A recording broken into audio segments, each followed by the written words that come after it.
The emergency beacon died 3 seconds after launch. Its final burst of energy carried images that would change everything. 1,700 people huddled in detention cells while Caltheran soldiers patrolled outside. The footage showed families separated, traders stripped of their goods, and station personnel executed for refusing orders. All of this happened at Halcyon Station, a peaceful trading hub where dozens of species had lived and worked together for generations.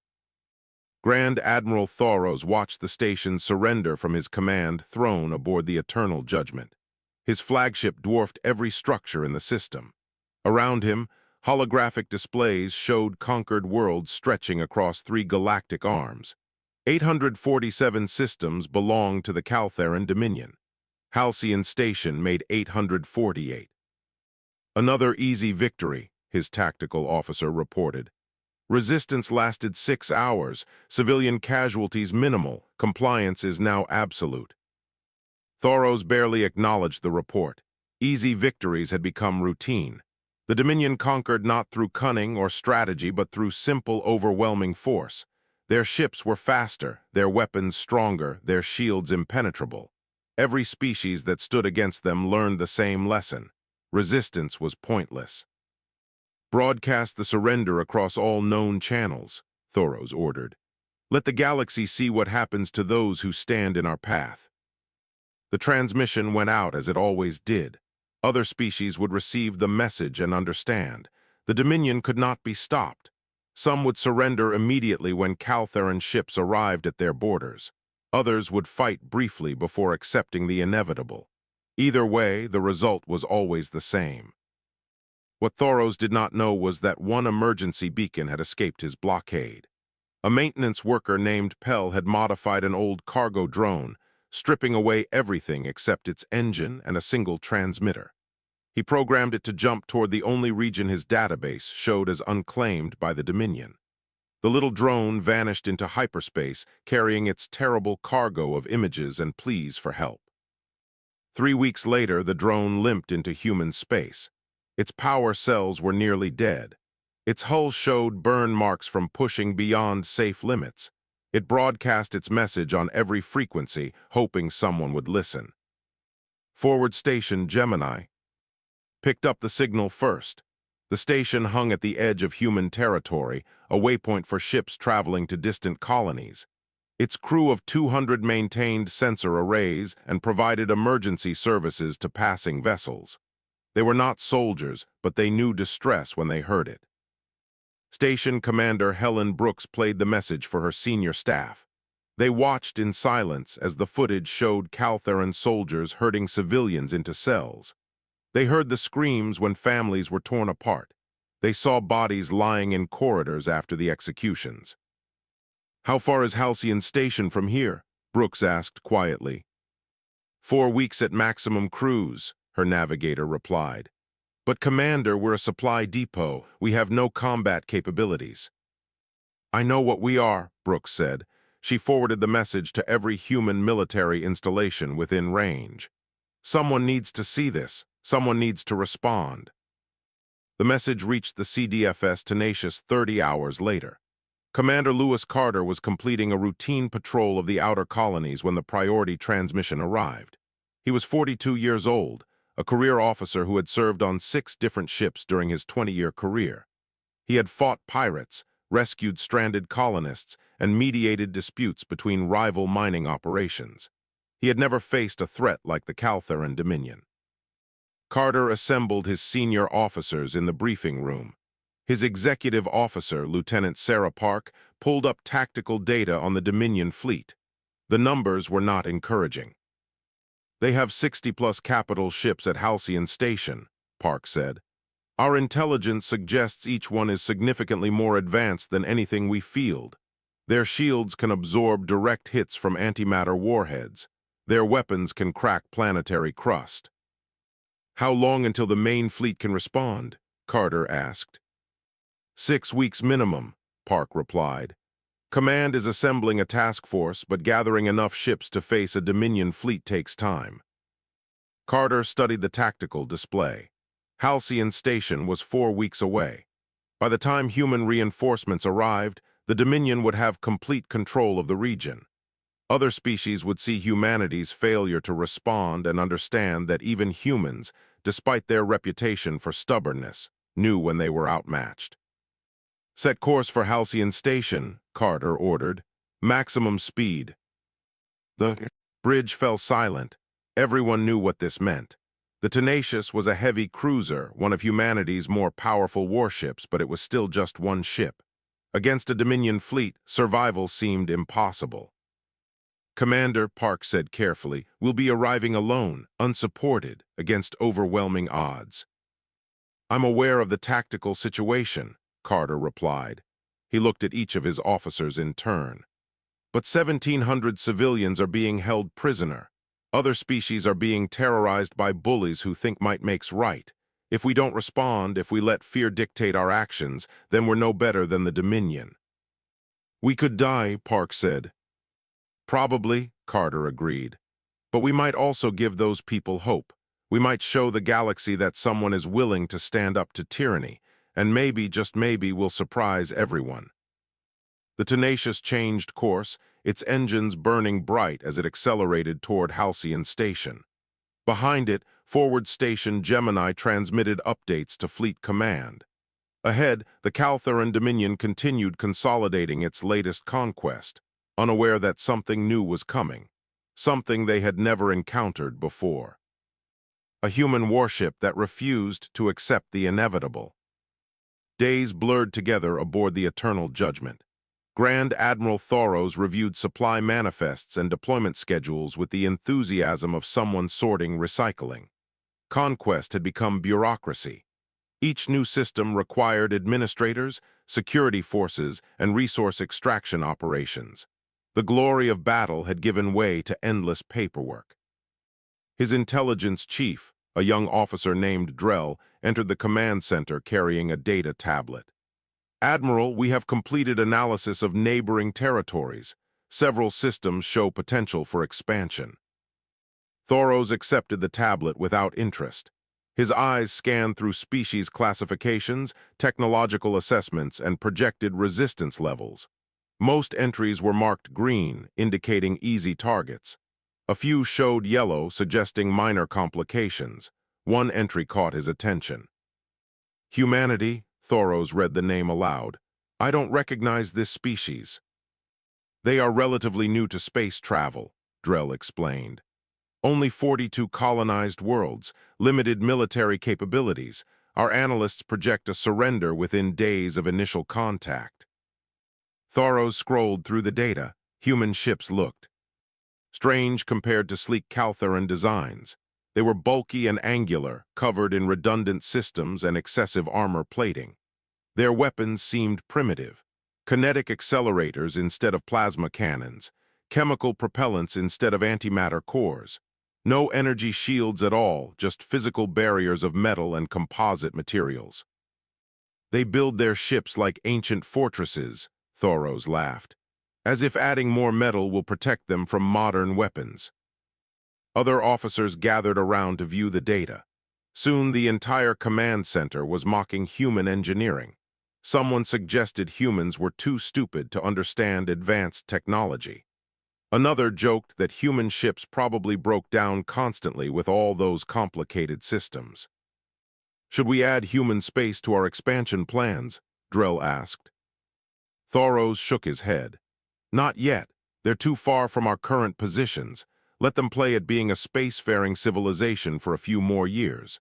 When we expand in that direction, they'll surrender like everyone else. The intelligence report was filed away and forgotten. The Caltheran Dominion had more important concerns than a minor species on the edge of known space. Meanwhile, the Tenacious pushed its engines beyond recommended limits. Commander Carter stood in the engineering section, watching his chief engineer work miracles with duct tape and determination. We're redlining the reactors, Chief Engineer Rodriguez reported. She was 60 years old with 30 years of experience making ships do impossible things. At this speed, we'll reach Halcyon Station in 3.5 weeks instead of 4, but we're burning through fuel reserves twice as fast as normal. Can you keep us running? Carter asked. Rodriguez patted a coolant pipe affectionately. "This old girl has taken worse abuse. We'll get you there, Commander. Just don't ask me to fight a battle after this run. We'll need maintenance before engaging anything serious." Carter nodded. He knew the risk. Arriving at Halcyon Station with depleted fuel reserves and strained engines was dangerous. But every day they spent traveling was another day those civilians remained prisoners. Lieutenant Park found him reviewing tactical scenarios in his quarters. She carried 2 cups of coffee and settled into the chair across from his desk without waiting for an invitation. This was their ritual whenever the situation looked impossible. "I've been running combat simulations," Park said. "Even giving us the most optimistic projections, our survival probability is less than 3%. "That high?" Carter tried to smile. "I was expecting worse." "Commander, I need to know if you have a plan. Anything at all that gives us a chance."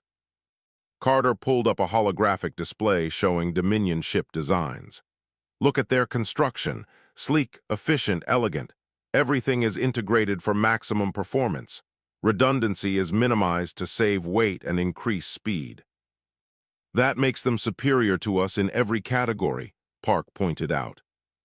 "Does it?" Carter zoomed in on a Dominion destroyer's power distribution system. "What happens if we disable their main reactor? Where are the backup systems?" Park studied the schematic. Her expression changed as she understood. "They don't have extensive backups. Their design philosophy assumes their shields will prevent critical damage." "Exactly," Carter said. "We build ships differently. We expect to get hit. We plan for systems to fail. Every human warship has redundant power supplies, multiple weapon systems, and damage control teams trained to keep fighting even when half the ship is gone." The Dominion has never needed those capabilities, Park realized. They've always been technologically superior to their opponents. "Which means they've never learned to adapt," Carter finished. "Their ships are perfect for winning easy battles, but what happens when the battle isn't easy?"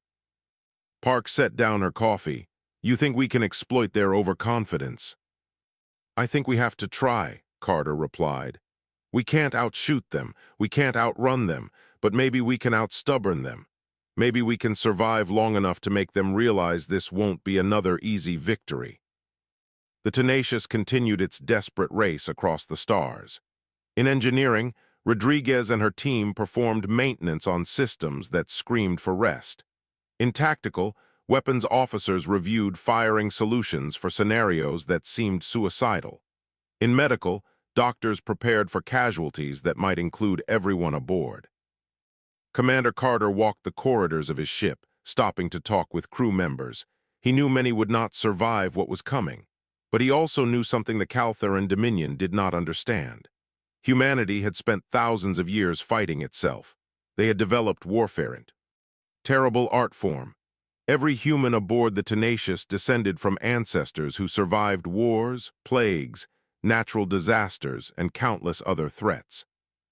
The Dominion had conquered through strength. Humanity had survived through stubbornness. Grand Admiral Thoros was about to learn which was more dangerous. Hyperspace exit always felt wrong.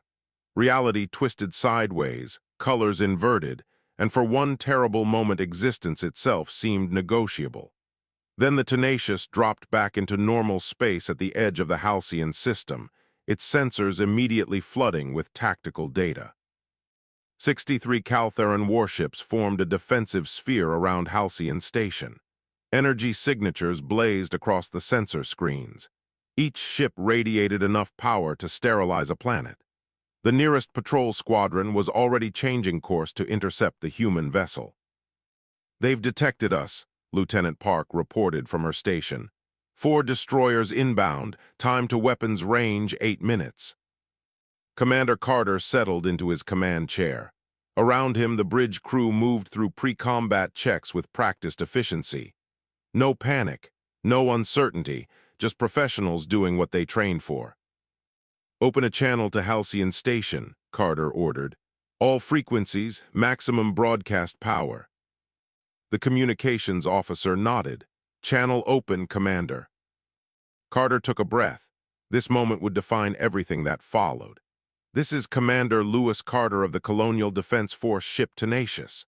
We have received distress calls from Halcyon Station reporting illegal military occupation and unlawful detention of civilian populations. The Caltheran Dominion Fleet is hereby ordered to withdraw immediately and release all prisoners.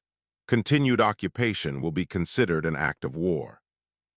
The message broadcast across every frequency humans had ever used. 17 different languages carried the same demand. Anyone listening would hear humanity's response to tyranny. Aboard the Eternal Judgment, Grand Admiral Thoreau stared at his display in disbelief. A single human ship had just threatened his entire fleet. The audacity was almost admirable. Almost. "One ship," Thoreau said to his bridge crew. "They sent one ship to challenge us." "Sir, the patrol squadron is in position," his tactical officer reported. "Squadron leader Hask requests permission to eliminate the intruder." "Granted," Thoreau replied. "Make it. Quick, I want this farce ended before it becomes embarrassing." 4 Caltheran destroyers aligned themselves for a synchronized strike. Each destroyer carried enough firepower to obliterate a city. Their targeting systems locked onto the human cruiser, calculating impact trajectories and shield penetration vectors. The attack began with a barrage of plasma bolts, followed immediately by a spread of antimatter missiles. The Tenacious responded in a way that shocked every Caltheran officer watching. Instead of raising shields that did not exist, the human ship moved.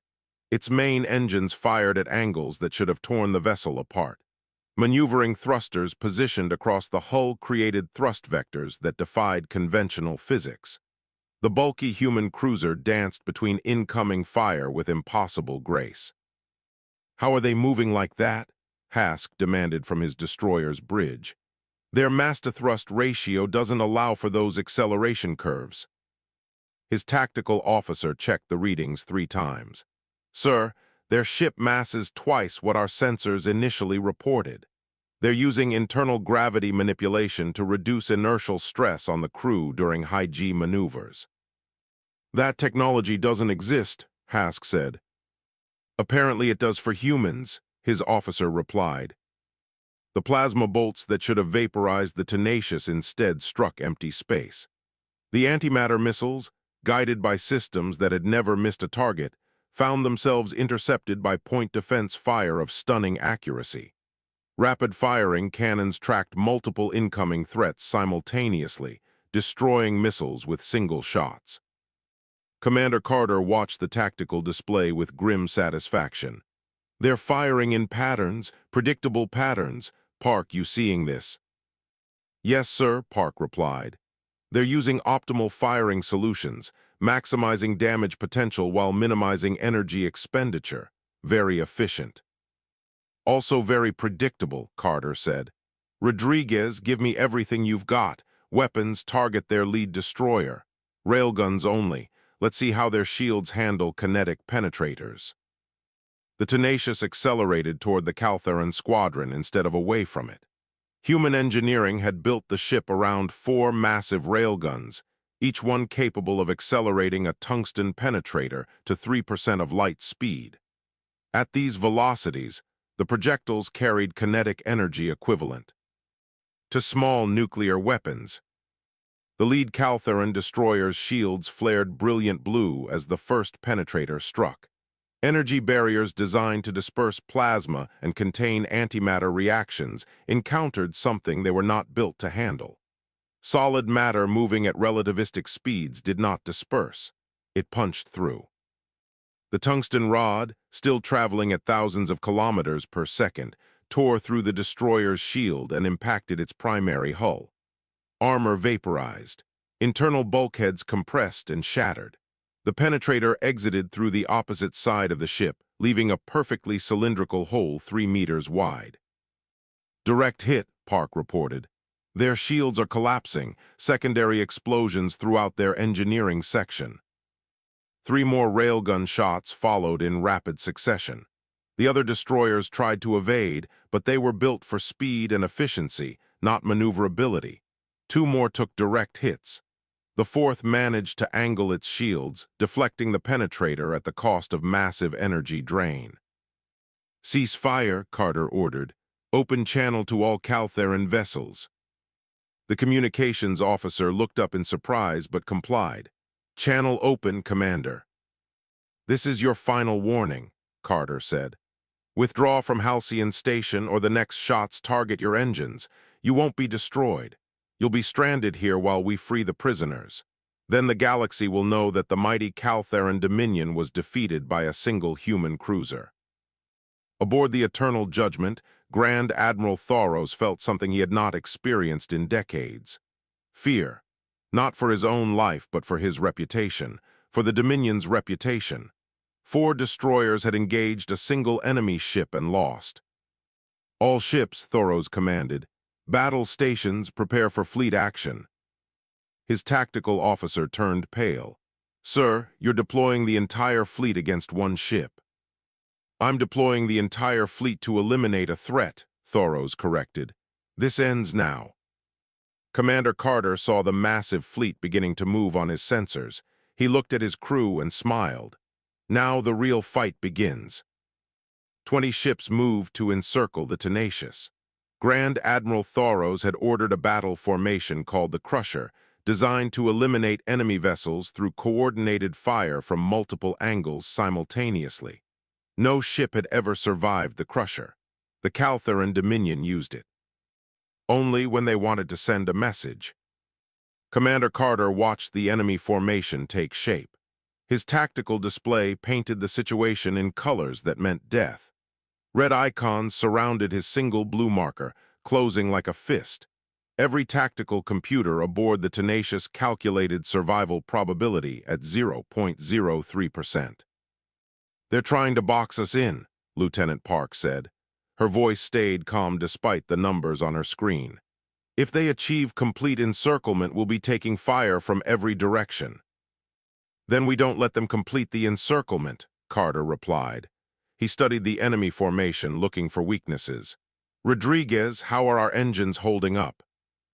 "We've got maybe 70% thrust capacity remaining." The chief engineer's voice came through the communication system. "Any more and we'll be venting plasma into space. Not recommended for crew survival."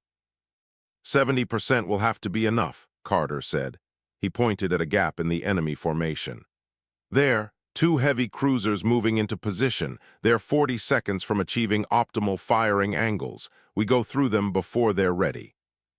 "Sir, going through means taking fire from both ships at close range," Park protested. "Better than taking fire from 20 ships at medium range," Carter countered. "Weapons, concentrate all forward batteries on the cruiser to starboard. I want every railgun, every missile, everything we have hitting them in a 5-second window." The Tenacious accelerated directly toward the closing gap. Caltheran gunners, expecting the human ship to try evading, found themselves facing a head-on charge. The 2 cruisers opened fire first, their plasma weapons painting space purple with deadly energy. The human ship took hits, armor plating vaporized, hull breaches opened in 3 sections. Damage control teams rushed to seal compartments before atmosphere escaped. The Tenacious shuddered under the assault but kept moving forward. Then human weapons spoke. 4 railguns fired simultaneously, 8 missiles launched in a spread pattern. Point defense cannons targeted the enemy's incoming fire, destroying enough plasma bolts to reduce the damage from catastrophic to merely severe. The barrage struck the starboard cruiser across its forward sections. Shields collapsed under the kinetic assault. Tungsten penetrators carved through armor like it was paper. One shot struck the cruiser's primary reactor, causing a cascade failure that lit up the tactical display. The Tenacious roared through the gap before the explosion finished expanding.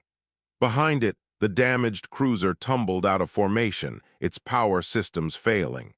The port cruiser tried to adjust its weapons, but the human ship was already past, using the explosion as cover. "We're through," Park reported, "but we've taken heavy damage. Hull breaches on decks 4 through 7, casualties in engineering section 2. "Keep us moving," Carter ordered. "Medical teams will handle casualties." Right now, staying alive is the priority. Grand Admiral Thoros watched the tactical display in growing frustration.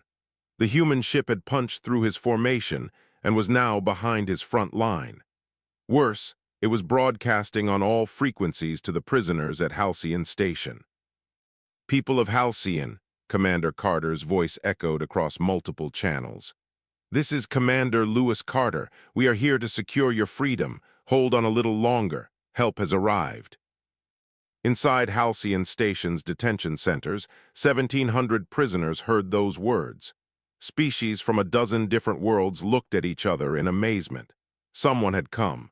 Someone was fighting for them. A human warship was battling an entire Caltheran fleet because strangers needed help. Thoros activated his fleet-wide channel. "All ships, new formation, hammer pattern, crush that ship. I want it reduced to atoms." The Caltheran fleet reorganized with practiced efficiency. Ships moved into a new configuration designed to drive the enemy toward Halcyon Station itself. If the humans wanted to free prisoners, they would have to do it while under constant fire. The Tenacious wove through space in patterns that seemed random, but followed a carefully calculated path. Every turn, every acceleration, every moment of apparent confusion was designed to keep multiple enemy ships from achieving clear firing solutions simultaneously. The human crew fought with a coordination born from training scenarios that assumed everything would go wrong. "Enemy dreadnought moving to intercept," Park called out. "It's positioning between us and the station." Carter studied the massive Caltheran warship. Dreadnoughts were the Dominion's heaviest vessels, equipped with weapons that could break moons. One dreadnought could destroy the Tenacious easily, but destroying them was not the only option. "Weapons target the dreadnought's sensor arrays," Carter ordered. "I don't need to kill it, I just need to blind it." Railgun fire lanced out, striking the massive ship's sensor clusters. Kinetic impacts destroyed delicate detection equipment. The dreadnought returned fire, but its plasma bolts passed through space the Tenacious had already left.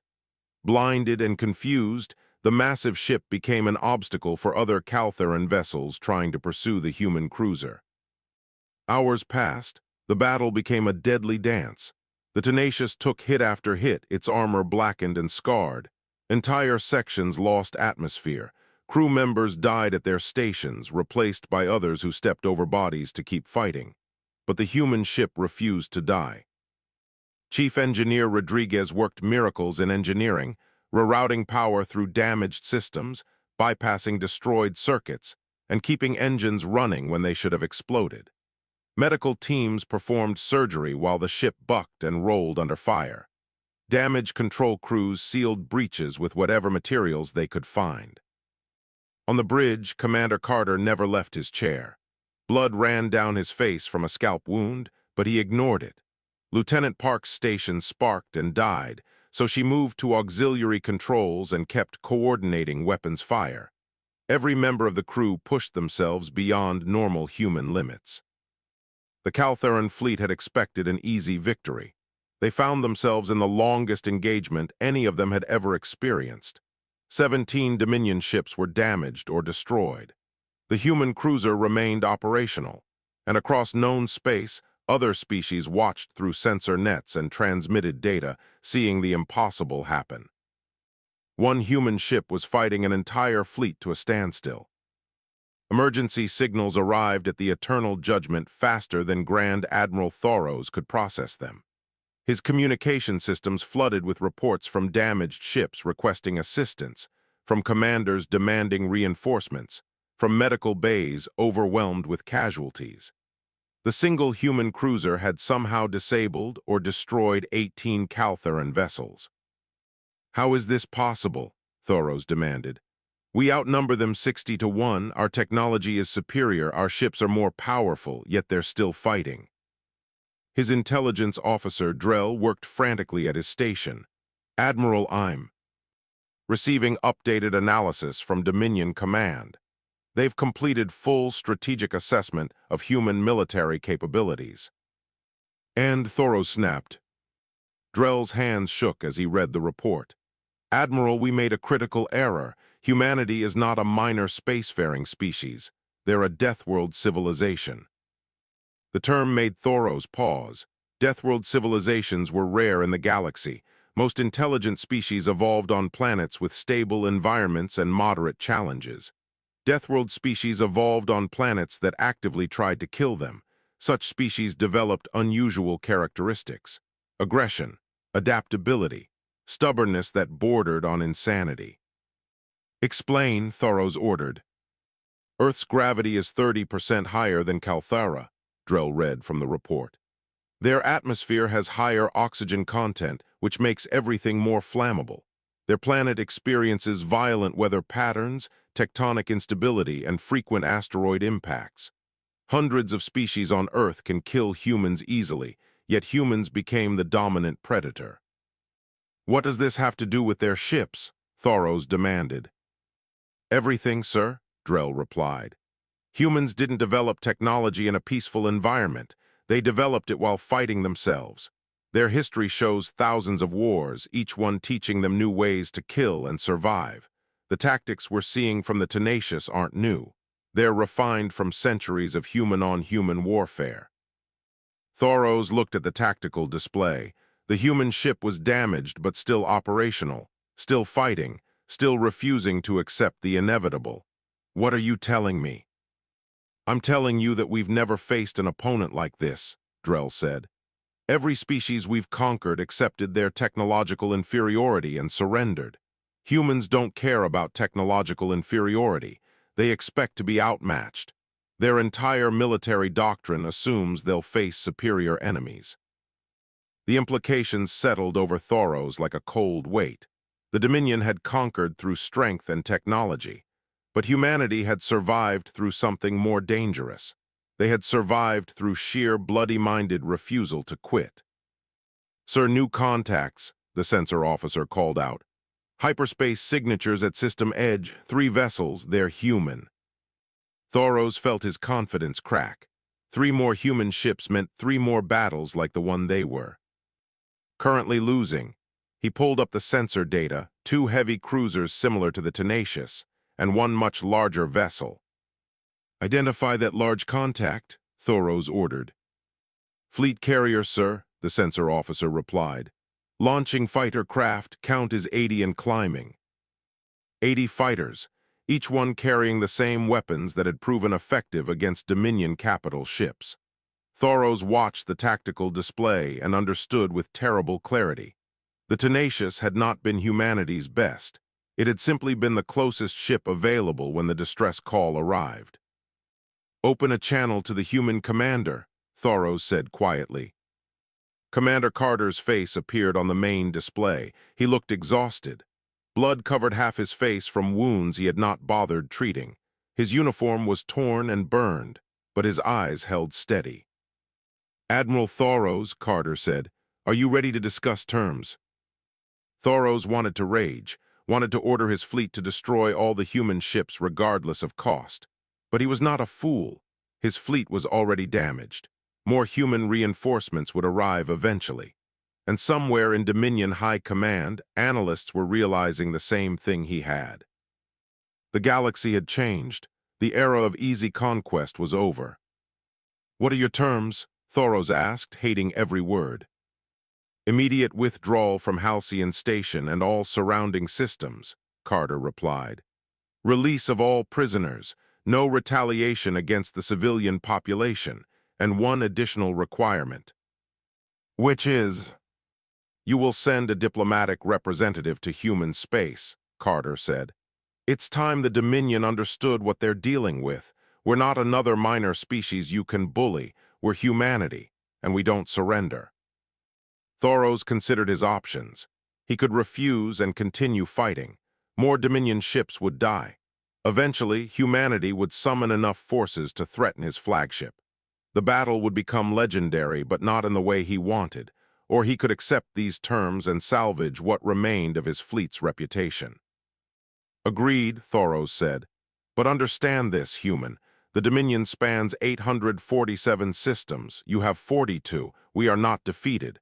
We are simply delaying our inevitable expansion. Carter smiled and Thoros found the expression unsettling.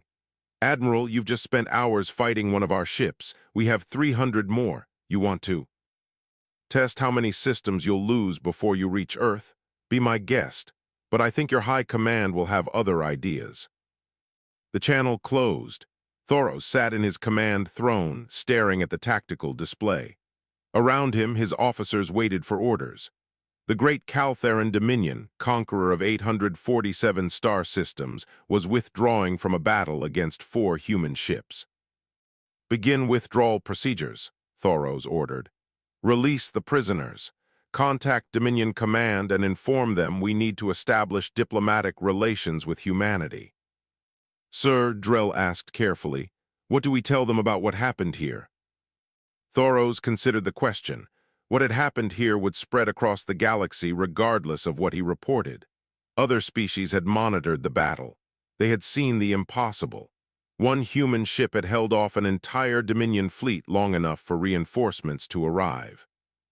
Tell them the truth, Thoros said. Tell them we encountered a species that doesn't understand the concept of acceptable losses. Tell them humanity will sacrifice everything to protect strangers. Tell them the galaxy just became much more complicated. The Caltheran fleet began its withdrawal, leaving Halcyon Station free for the first time in weeks. Halcyon Station's docking bay doors opened slowly. 1,700 prisoners walked out into the light of the system's star, free after 3 weeks of captivity. They moved in groups organized by species, families clutching each other, traders carrying what little possessions the Caltheran forces had not confiscated. Some wept. Others stood in silent shock, unable to believe their ordeal had ended. Commander Lewis Carter watched from the observation deck of the Tenacious. His ship hung in space near the station, so damaged that Chief Engineer Rodriguez had forbidden anyone from even thinking about engaging the engines. Repairs would take months. Replacement parts would need to come from human space. The crew would be sleeping in emergency shelters because half the living quarters were exposed to vacuum. Lieutenant Park joined him at the window. Her left arm was in a sling, broken during a particularly violent maneuver. Medical is reporting final casualties, 43 dead, 97 wounded. We lost 30% of Engineering Section 2 when that plasma bolt breached the hull. Carter nodded slowly, 43 dead, 43. People who would never see their families again. 43 empty spaces at dinner tables across human colonies. He knew their names. He had written letters to their families. But the weight of command meant carrying those deaths forward and continuing the mission. The prisoners are asking to meet you, Park said. Representatives from each species want to thank the crew personally. Tell them I'll meet with them, Carter replied. But the thanks belong to everyone aboard, from the weapons officers who never missed a shot to the damage control teams who sealed breaches with their bare hands when equipment failed. This crew fought like demons. News of the battle spread across the galaxy faster than expected. Species that had never heard of humanity suddenly wanted to know everything about the Deathworld civilization that had stopped the Caltheran Dominion. Trading networks hummed with speculation. Diplomatic channels buzzed with questions.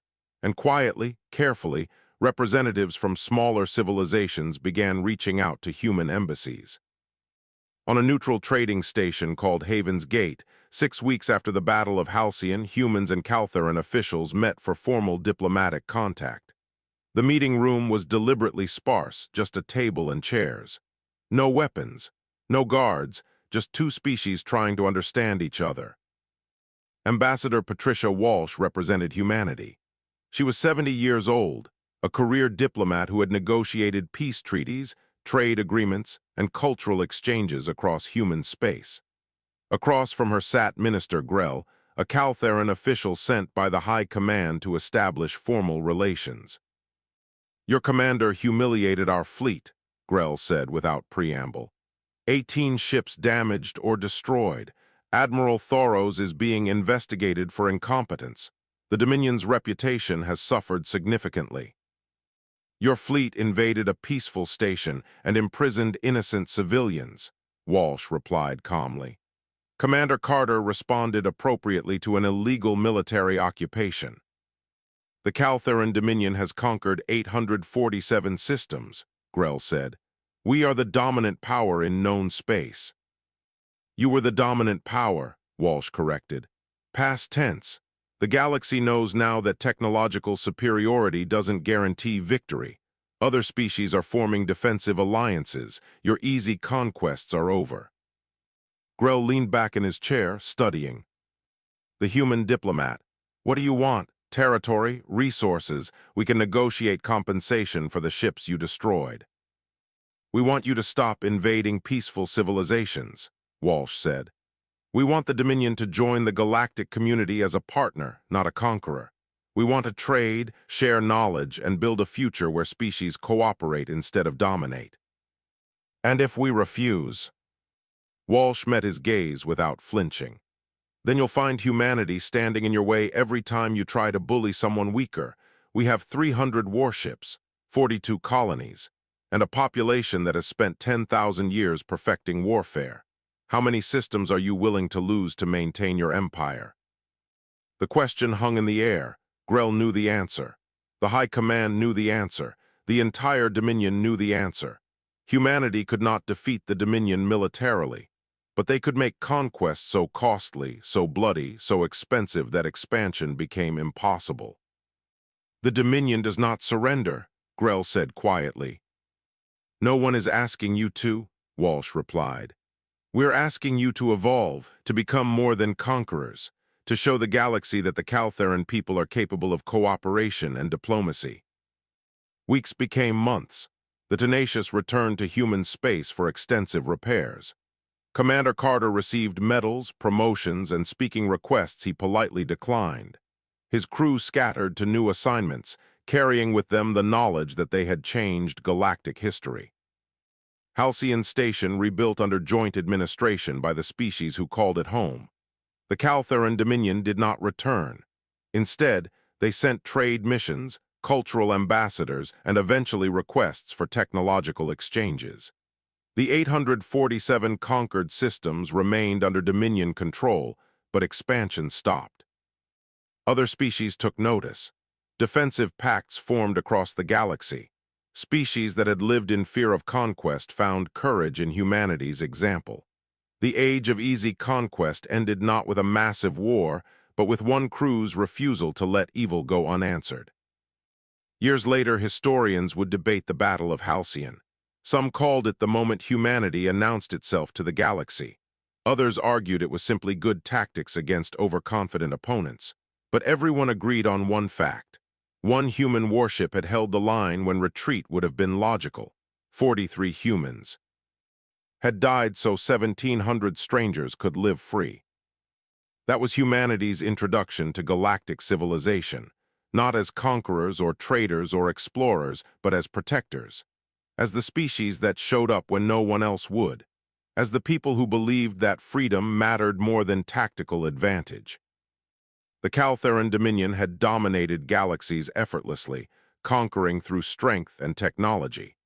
Then a human warship stopped them cold, and the galaxy learned that sometimes the most dangerous thing in the universe is someone who refuses to quit. Commander Lewis Carter returned to duty aboard a new ship, carrying forward the memory of those who fell. Somewhere in space, other threats would emerge. Other bullies would need to learn the same lesson. When that happened, humanity would be ready, not because they were the strongest or the most advanced, but because they understood something fundamental. Some things are worth fighting for, even against impossible odds.